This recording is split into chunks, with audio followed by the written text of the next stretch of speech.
Okay, so now we're going to do our very last session of the introduction to Bhagavad Gita. This is Gita from 017, face to face with mythology. Again, we're going to have an excerpt from the Gita, as we usually do, and then we're going to talk about 21st century mythology and a personal universe and the myopic view of scientism. So, as I said before, scientism is science when it becomes a kind of false religion that, or a philosophical perspective that rejects anything other than what is physical. All right, so this is our verse, 1855. Bhaktya mam abhijanati yavanyas chasmi tattvataha tato mam tattvato gyatva vishate tadanantaram.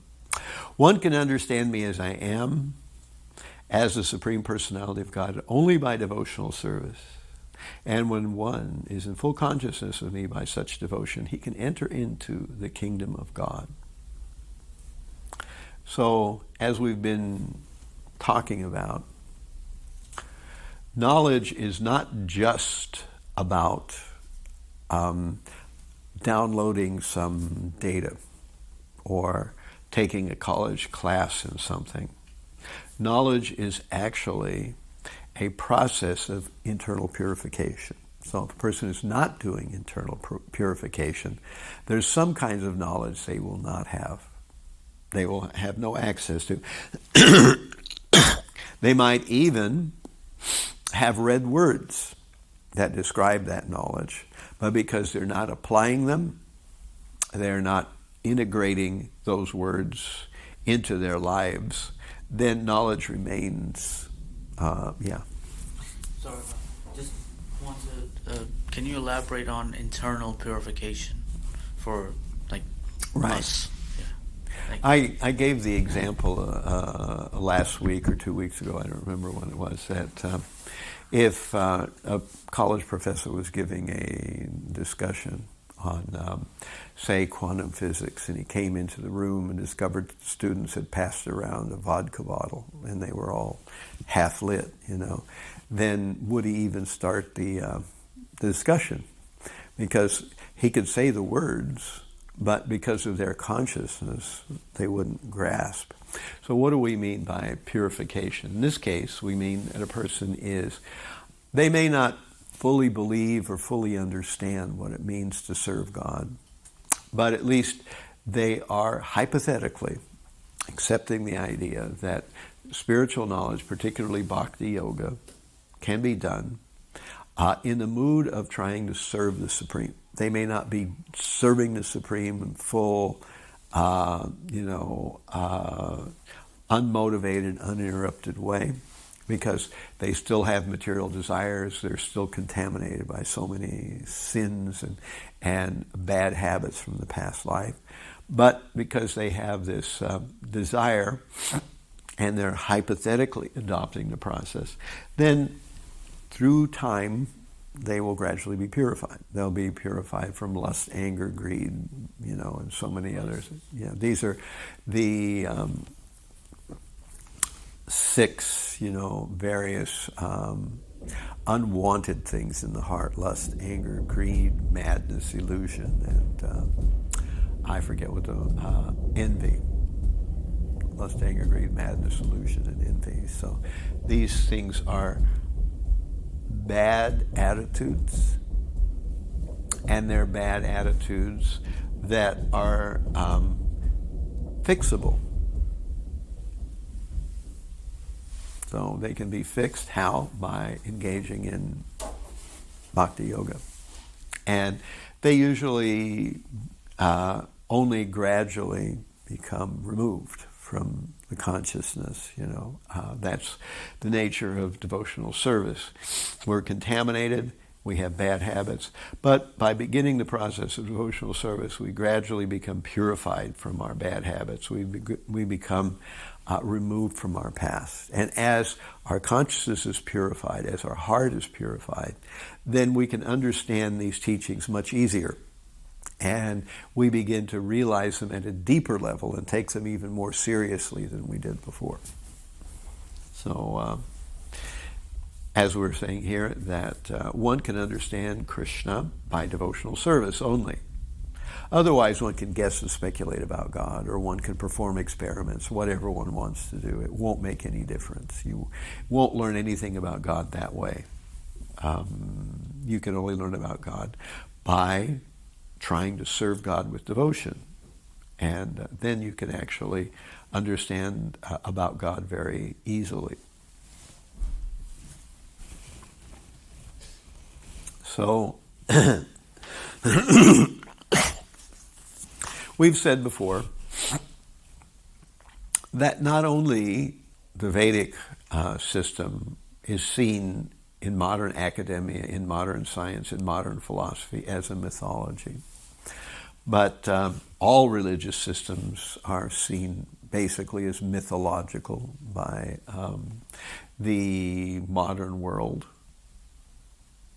at least the modern atheistic, materialistic world. What I've said before also is that this idea that there were managers of the universe, we call them demigods, devas in Sanskrit. The Greeks had their version of the demigods. The Chinese had their version.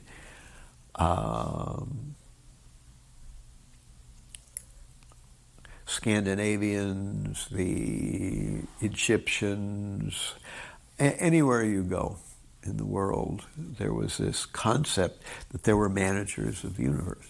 And people felt the need to do something to propitiate or to connect with them or to ask them for favors or whatever it was. And over time, this tendency was basically abandoned in the Western world, except maybe in India, where still people worship demigods. Of course, there are other places where people also still worship demigods, but mostly India. So this concept, as we said, is a prejudice that starts from the Greeks, that demigods are of no reality and therefore no importance, and we should only think about universal laws. And this makes it not apparent that the universe is alive. The universe is not a dead thing. It's not just mathematical laws. The universe is run by people, just like the city of New York is run by people. Certainly the city of New York has wires and pipes and various electronic communicational systems. It has various substructures and infrastructure. And that's all mechanistic. No doubt about that. But it also has people. And people administer the way that the electrical grid gets parsed out by who gets more, who gets less, why. There's people who administer the sewage system, people who administer the water system, people who administer the garbage disposal system, as well as the trucks and everything else that are involved in it. And in a similar way, the universe also has these managers. Now, in the Bhagavad Gita, we'll learn that it's not important to focus on them. What's important is to focus on the Supreme. If you focus on the Supreme, your debt or interest in the demigods is already being met. So they have nothing to offer and nothing to find you wanting for. So the universe is alive. And karma is a force of nature. We talked about how human desire is a force of nature. We talked about how money is a force of nature. And we've also talked about how karma now is a force of nature. Two people can start the same business and have maybe both good ideas, but one succeeds, the other fails. And therefore, we understand that karma has to do with how we've behaved in the past. And when a person is abusive to others, they can expect that their karma will catch up to them. And therefore, some of their desires will be thwarted. In fact, in some cases, one can have such karma that we get exactly the opposite of what we want. The thing that we want the least becomes a reality in our life in an unexpected way. So this is a force of nature. It causes the material energy to work different way when it is connected or impacting one individual than when it impacts another individual. Prabhupada one time used the example of you have a fire, burns two houses in a block, it jumps over a house, and then it burns the rest of the houses. So why was one house somehow... And we see this kind of stuff happening. According to the normal laws of nature, you would think that this is only the scientific physical laws at work, but there is more to it than that. Now, our modern mythology is that human enjoyment is the only goal, that that's what life is all about, and that if we want to understand what we mean by the word goal, then that means some human has some type of enjoyment as their goal, and their attitude and their activities are directed to that goal. This is part of our modern mythology. We'll talk about that. But this is actually not true. The universe has a goal as well. And we can either cooperate with it or leave it aside. We're free. We have free will. And we see because of selfish human purposes, they create chaos in the world because it's not just about human goals. Some human goals are destructive and they create chaos in the world. And we also see that our modern way of looking at things, we think in terms of everything being fixed by science and experts. Whatever the problem is, there'll be some expert brought in, and the expert will give us some possible technique or strategy which will alleviate whatever the problem is. But generally we see that this doesn't actually happen. Therefore, our world is increasingly controlled by technocrats. Therefore, the idea of control and of technology are important aspects that work together very powerfully to create the world that we currently live in. People who want to control and people who have technological ability give them the power to control that they wouldn't ordinarily otherwise have. And therefore our world is more and more in control by technocrats. A world that sees only physical causes is an empty world. This is a point that I'm going to make a number of times. If we see the world only having physical causes, if we see the world only needing material goals and material gratification, then that world will be an empty world because these things don't satisfy the individual and they tend to be selfish, and what satisfies one individual tends to harm or dissatisfy another individual. And therefore, instead of people being happy, the world will become more and more a place of dissatisfaction. So this is our modern mythology. And the mythology of a bygone day had a different way of looking at things. The mythology, if we want to call it that, of the Vedas, talked about a universe that was alive. It talked about karma being a force. It talked about the universe having its own purposes. and that human enjoyment is certainly a possible goal, but it's a problematic goal for those who try to do it. Any questions about that?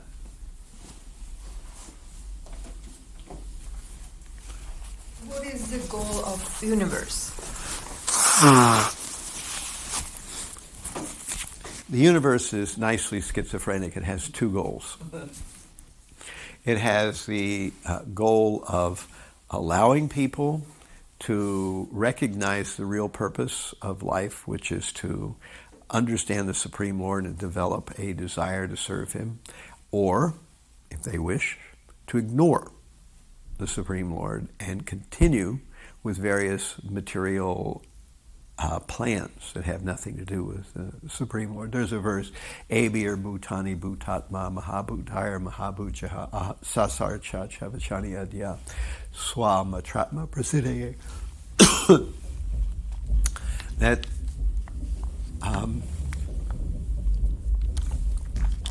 the Nava-Yogendras said that the Supreme sent forth generations of creatures in higher and lower forms so that they could facilitate their matra, or material desires, or atma, their spiritual desires.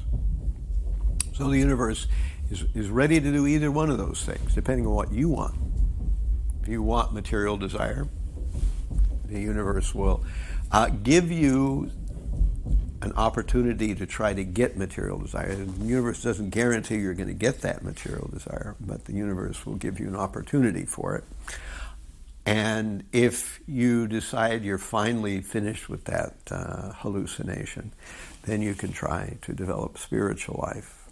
And so doing, you'll be actually in alignment with the real, more important goal of the universe. But the universe is, because of free will, it's ambivalent.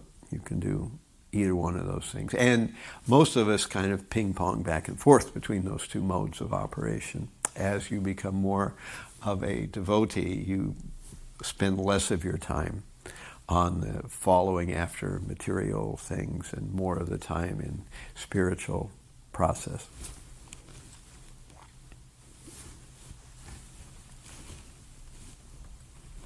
So here is some more on our 21st century mythology. We are masters of the world. Science can fix it.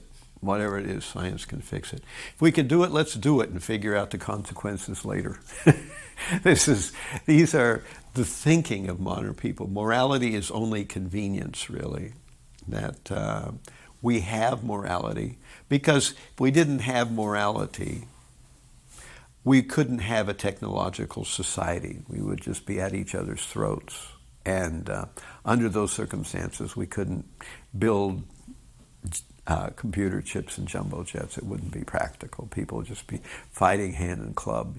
That would be what would be going on. So morality is only convenient. We know we have to have it because otherwise society would be in chaos.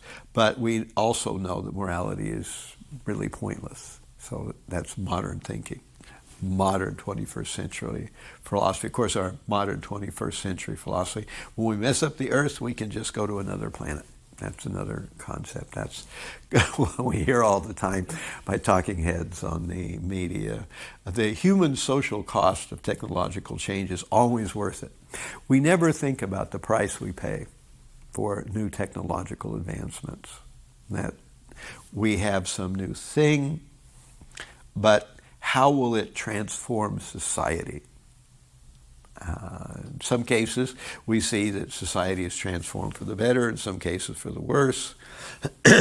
But we never think about the cost and the disruption that technology always brings with it. And of course, modern 21st century mythology is the economy must always grow. So we have this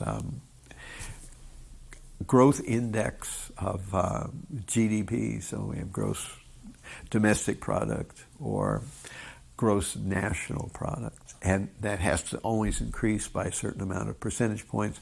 If it doesn't, the economy is in serious trouble, and therefore this causes an economy where just for the hell of it, people have to create things, build things, and make things obsolete so we can buy a new version of it, causing our landfills to fill up with yesterday's items and yesterday's objects, yesterday's various electronic and mechanical amenities. So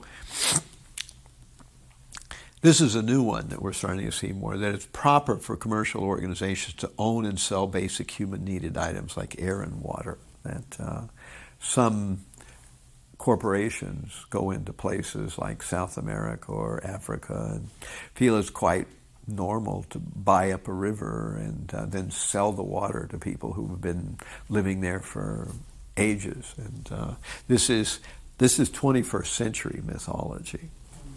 And probably the most prevalent of these is that we are the most advanced civilization ever due to technology. Now, it's true that the technology we see now has not been seen in the world, at least in the recent past. We don't know about the ancient past, but in the recent past, this technology has not been seen. And we therefore think that we must be the most advanced civilization ever because we have technology. We may be backward in our morals, backward in our social structures. We may be backward in how human beings deal with each other, but technologically we're advanced. You had a question? Now I was going to say, the ancients, they had some things called vimanas, which basically, were flying discs that. Right. And that was, and they don't have them now. So I think they were more advanced at some level than we are. Well, it's coming to light in many circles that actually there are a number of things that existed in the past that were unreasonably technologically advanced, according to our notion of technological advancement happening the way we usually think it does. The pyramids, for instance, are built to a precision that we couldn't match today.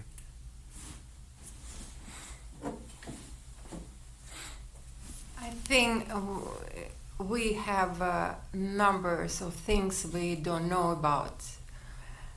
I mean, just like some similar, like cats can see in the night, right? Mm-hmm. So now we have finally we have a technology to see in the night. Right. Before it was impossible for us to see in the night. Or like whales can hear for miles and miles away. Now we can sense on that. So I think vimanas exist for now. Just we cannot sense of them and cannot see them because it's a spiritual. I mean, it's a more advanced, probably spiritually advanced things about we can not even imagine. Mm-hmm. Well, of course, vimanas were quite physical. They actually were seeable in the sky when they were being used.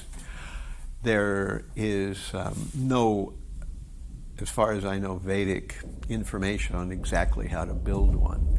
There is a story about someone who had some kind of mystic vision about how to build one, and he wrote up the process. And I don't know if anyone's ever been able to duplicate that process, but in the Vedic literatures, we commonly hear about people flying in the sky. Some, of course, fly because they have like Superman, the ability to fly without the need of any physical contraption. Others fly because they have wings, the way that angels do. There's a class of beings that fly because they have wings. Then there are classes of beings who fly because they do have various contraptions that are much more advanced than the ones that we have. The jets and airplanes of our helicopters of our modern world. Therefore, we see that there was a different technology in the past. In some cases, that technology is similar to our present technology, and in some cases it's an entirely different type of technology. The process of flying in the sky, the process of traveling from one location to another via rivers. There are yogis who take a dip in one river and come up in a different river. There's a technique for doing that. There is also techniques for all kinds of unusual things, which, if you have the information on how to do them, they are a type of technology. They're not, a metal and electricity, atomic energy type of technology, but it's a different kind of technology. But it appears that also in the ancient past there was the kind of technology that we would relate to. There's plenty of information on the internet about these carved slabs in ancient Egypt, that they were perfectly flat. Wow. That you can go even today to Egypt and many of these places where there are artifacts from the ancient Egyptian culture. Some of those artifacts are perfectly smooth. It's impossible to do that with, hammers and chisels. You could never do that. The only way you could do that is with some kind of saw. And since the materials are of such a high density and hardness, that saw had to be a diamond saw of some kind or other, otherwise it wouldn't be possible. Therefore, somehow or other, in ancient Egypt, there were saws of some kind that were very much like our modern diamond saws. It must have existed, the kind of technology we would relate to. Now, whether they were powered the same way or what they looked like, we don't have any clue, because we don't have any evidence of those machines and how they were left behind. However, people who've studied it can see that in many ways, just like if you go to a wood shop, you'll see where there's some scrap pieces of wood and somebody cut something a little wrong and then they just threw it away because it was cut wrong. In a similar way, you see that with these stone slabs that are very... Why would somebody spend what must have taken months to carve a flat surface, have one nick in it, and then throw it away? It would make no sense. But if you're doing it with a stone saw that was able to do it in a few minutes, then it makes sense to throw it away. And you see things that were obviously used as under the sawhorse, where the saw goes through one thing and kind of cuts into the thing that's below it, or where the saw jumps out of the groove like we have, very dangerous. Or you're doing woodworking, that you're cutting something and the saw jumps out and makes a double cut. And we see that there are examples of that in ancient Egyptian slices of these very hard stone, slabs, So there must have been what we think of as advanced technology even in ancient times. But there was also a technology of a very different kind, a kind of technology we don't have any information about, which is the kind of yogic and mystical technology that was once available on our planet, but now is no longer there.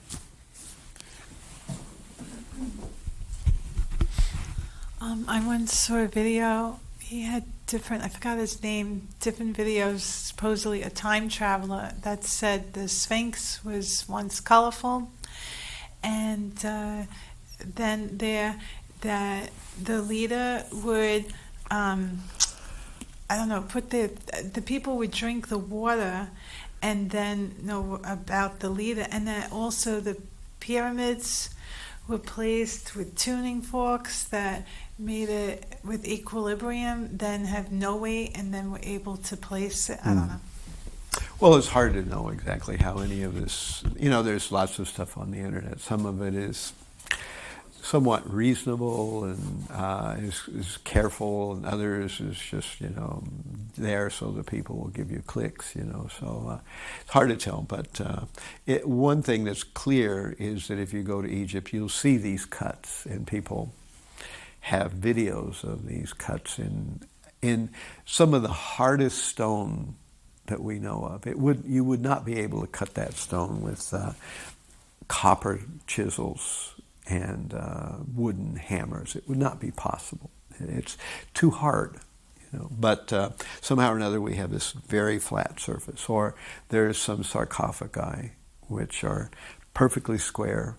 And what's even harder to understand is it's apparently one rectangular slab, and it's cut down into it. It's not 4 slabs being put together like the walls of a house. It's one continual slab that was somehow hollowed out.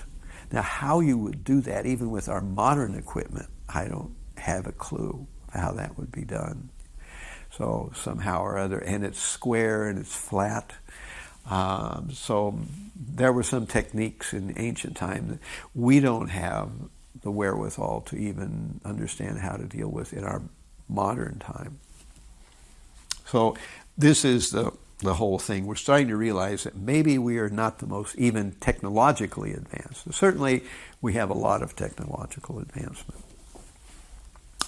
But from a sociological point of view, from a religious point of view, from a moral point of view, we may not be very advanced at all.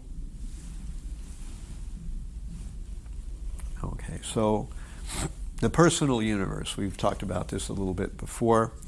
The universe has managers. It was designed for a purpose. We've talked about what that purpose is, that humans can understand that purpose or ignore it. I just gave a verse about that. There are consequences, though, for ignoring the purpose of the universe, and that is that when you buck the system, you eventually, through your karma, shut yourself down. You get restricted more and more, and that's never any fun. So even if you're not interested in spiritual life, you have to follow at least moral restrictions. We can get help if we ask for it. The universe will respond. If we understand that we're asking it from God, we can get help quicker, and we'll get more important help. Now, of course, horrible things can and do happen in the material world, but for those advancing in spiritual life, even those unfortunate things just become a helping event to bring us to a higher level of spiritual achievement. We are not just an insignificant group of bipeds that came out of some Darwinian evolution on a small rock in the backwater of an insignificant galaxy. We are humans who are important in the material universe. And what we do will make or break us in the future. So, one time, Sigmund Freud made the statement that life is like a small island of pain in the middle of a vast sea of indifference. So this was his realization. This is what happens when your life is based on a very materialistic model. This is what happens when you believe the universe is only laws, when you believe the universe is only matter and energy, physical things, and nothing beyond. There are no supernatural causes. This impersonal idea of the universe, this materialistic, mechanistic view of the universe, has a price. There is accountability now and after death. That's what karma is all about. What we do now will be evaluated, and eventually it will feed back into our life. And eventually, after we die, other things will feed back into our present life from the previous life. Any questions there? And so It's no surprise that people who believe in physical matter only, people who are physicalists or materialists, they can't see so many things. They're not aware that matter is always dead. It will never be alive. As matter being dead means that they can never be happy by just contacting matter. That doesn't give us happiness. And matter in itself is not intelligent and therefore cannot be a source of meaning or order. That things do not just, because they're matter, automatically organize themselves. They're organized due to some other causal factor. Though scientism tends to turn its nose up at other causes, there's no proof that these other causes aren't active. And unless you do think about these other causes, then you will not be able to understand the world around you. There's plenty of evidence that there are other causes. As we've said, there's evidence that there are, we talked about remote viewing, we talked about out-of-body experiences, we've talked about people having contact with unusual beings in the world that, as far as we know, aren't documented. Either they be ghosts or aliens, or they could be other kinds of unusual beings that we have never cataloged in our usual biology of species in the world. And thus, if one is really interested in being a physicalist, then the more people who think like that will create a world which is becoming a meaningless garbage dump. That's the nature of that kind of attitude. When people are fixed on physical things, then they create more and more physical things. Those physical things wear out, and our economy demands that we make newer ones. Then the older ones become part of a huge garbage dump, and therefore this is why this materialistic view is turning our world into a garbage dump. Any questions there? Oh. Okay, so this is our last slide. And I just want to remind that next week we'll only have a 1-hour session that will start at 7 and go to 8 or 8-ish, something like that. And we will start next week on the 22nd with the first chapter of Bhagavad Gita. We will go from verse 1 through 12, and we'll talk about some of these items that we see here. That will be our plan for next week. Any final thoughts or anything? Okay, so thank you all very much. Hare Krishna.